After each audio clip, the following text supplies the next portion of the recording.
be about, I guess, about 109 pounds. It's 9 years ago and about 109 pounds. It was 3 Keiths ago, pretty much, basically. And it's a real super, super skinny Keith when he used to be in like a somewhat of a glam band, and he's all made up and looking pretty in his vinyl pants. And that's on the wall of the room. We should post that on the website, maybe. Yeah. You'll be proud of that? Yeah. But anyway, so you were anyway, saying... we went to the bowling alley, and then You were mad at guys talking about the Yankees. I remember you yelling at dudes who were talking about the Yankees in the parking lot. I've been told I started cursing out some Guidos that were there, and I've been told this by you.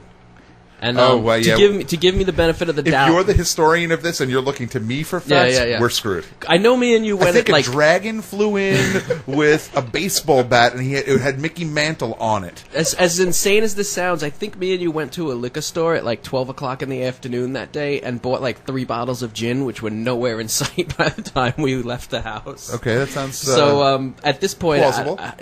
So. And apparently, and then you were like, at first you were like, oh man, what's he doing? And then you realized there was literally like 30 of us, and you were just like, oh, whatever, this is kind of funny, actually.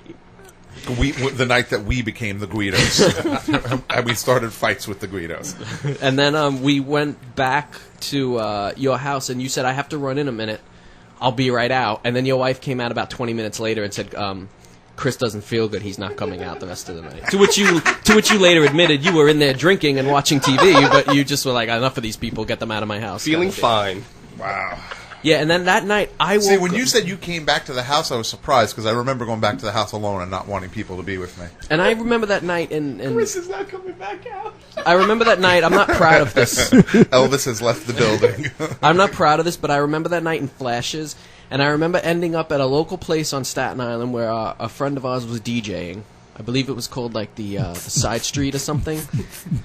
And a friend of ours was DJing, and I was there with him. Wait, who, Skinny? No. Yes. And Karate were both there, actually. Karate was bouncing that night? At one point, each of them, I swear to you, at one point, each of them, I woke up again, and they were like sort of in charge of me, I guess, making sure I was okay. And then Skinny's girlfriend at the time is whose car I opened my eyes outside of my house in. And I was like, it was honestly the most surreal thing in the world because it was her and like 3 of her friends that I never met in my life. And I opened up my eyes outside of my house and I just couldn't even fathom what was going on. And they were still there with you or were you there alone? They drove me home. But I don't remember seeing her at all, probably in like a year or something at that point. I gotta be honest, I love things like that. I do in retrospect, yeah, but that night it was kind of weird when it happens. There was a specific night that we went to go see, I don't know if we went to go see a band. We went to go see like a band that one of our friends was going to be playing with like a week later, so we went to one of their shows first at Coney Island High. We went to this place, and I got to be honest, I don't remember ever seeing any bands play. I remember I was drinking pretty heavily. Then I remember opening my eyes, and it's pitch black. I'm confused. I'm in my van, parked on the street in Manhattan, and my face is hurting. I look in the mirror of my car. I have a labret piercing. And I wake up in this car at 4 o'clock in the morning alone. I went out that night with like 6 or 7 people in my van. I wake up alone in my van at 4 o'clock in the morning with a pierced face. It's just like, what happened exactly here? The name of your autobiography. What happened exactly here? To my face. What exactly happened to my face? To my life. An autobiography. Yeah, it was very confusing. And for the record, as much as we'd like to blame alcohol, I remember at that specific day around your birthday party, you left your house for a while, and your old friend Karate's old girlfriend of a long time ago came by, and our other friend, who's just a guy who I guess there's no way I could tell you who he is. Him and Skinny may share the same first name, as far as I know. Right, I know exactly. I remember them both being at the house, so something at some point probably happened. Not the rooster? I definitely did not do... I'm right, I'll blatantly say it. I definitely didn't do dope that night. I definitely didn't. No, I don't think there was dope, but there might have been a pill or two involved. Ecstasy, man. I remember someone, a female who shall remain nameless, saying to me, just so you know, you might lose a day. Oh, wow. Well, that sounds like fun. For the record, and I hate telling these stories because it's like, hey man, remember when I got so high, you know, like, but it's just for what it's worth, it is what it is, and I was an idiot at the time, but I think that's probably the reason that I woke up in the company of strangers, so to speak. It's weird because when we wake up, when you think about these things, recently we've been doing a lot of work, I know I personally have, and you personally have, listening to a lot of old shows, trying to get our demo reel finally really put together after 100 years, and listening to a lot of the old, like, hey, Tone, the old Drug Tales show, every time we start off sounded like, yeah, bro, drugs, and like within minutes it's like, God, we were jerk-offs. Like, there's nothing compelling or cool about any of it. There's nothing worse waking up the next day and not remembering anything. And I remember in high school, I might have drank a jug of Carlo Rossi wine by myself and waking up the next morning with, like, grass stains on my pants, not knowing where they came from, still wearing them. I'm like, what did I do? One of my favorite drunk stories of all time stars you. Oh, God. We went to, I'm trying to think where it was. I was dating, just a different girl at the time. It was before I knew my wife. And somehow, me and you were hanging out for a bit. Yes. And then my girlfriend got off work, so we went to her house to pick her up. Before we even got to her house to pick her up, you were blind drunk, like, because you were just, like, downing. I don't remember if it was, like, vodka or gin. This is at your mother's house? Amongst other places. I think we were drinking Brass Monkey. Oh, we were drinking Brass Monkey. Nice. Classic. Now, what is that exactly? It's like a cordial. It's a highly See, I always thought alcoholic that was like a malt liquor or something. No. You can only buy it at liquor stores.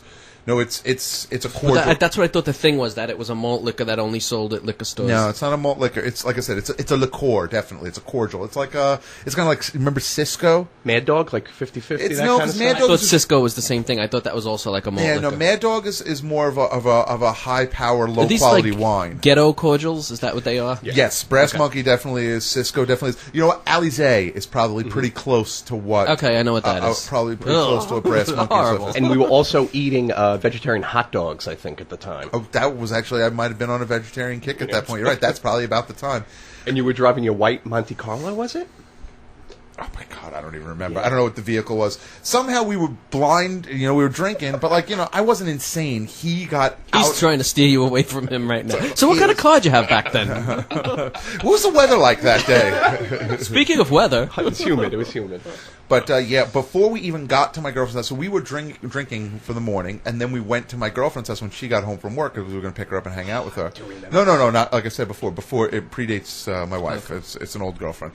And he's sitting out in the car in front of the house while I go inside to get her, because I don't want him to come in the house because he's that crazy drunk. He continues to drink, and it gets to the point that we go to the mall. And when we get to the mall, he refuses to get out of the car. He's too drunk to walk. Because I was like, all right, fine, screw you then. We leave him in the car.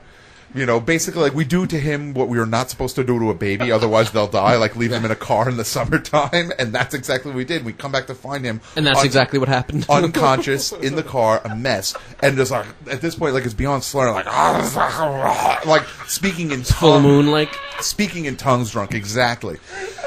We don't know what we're going to do with him at this point, because I'm not taking care of him. This is like, I'm probably 20, maybe 21 or 22 at the time, so he's like 17 at the time. And you did the worst thing that you could do to any drunk person. Oh, let's drive him to his grandmother's house. Yeah, who could? Well, because we've mentioned this before, that Fred's grandmother Fred's related to a friend of ours, Frank. And Frank and Fred share a grandmother. So I call Frank. I'm like, dude, what are we going to do with your cousin? He's wasted. He's fine. He's like, all right, just bring him here.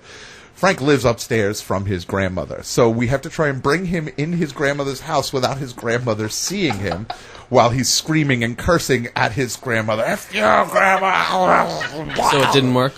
No, I think we actually got him upstairs. We actually pulled it off. But yeah, that was maybe the most, like, it's not even that great of a story in retrospect thinking about it, but it was unbelievably fun. But I just woke up, I didn't remember any of that, and I woke up at my aunt's house on her couch with a bucket next to me. I'm like, what? Where am I? And what the hell just happened? And she was just, he just drank a little bit. It's okay. He just drank.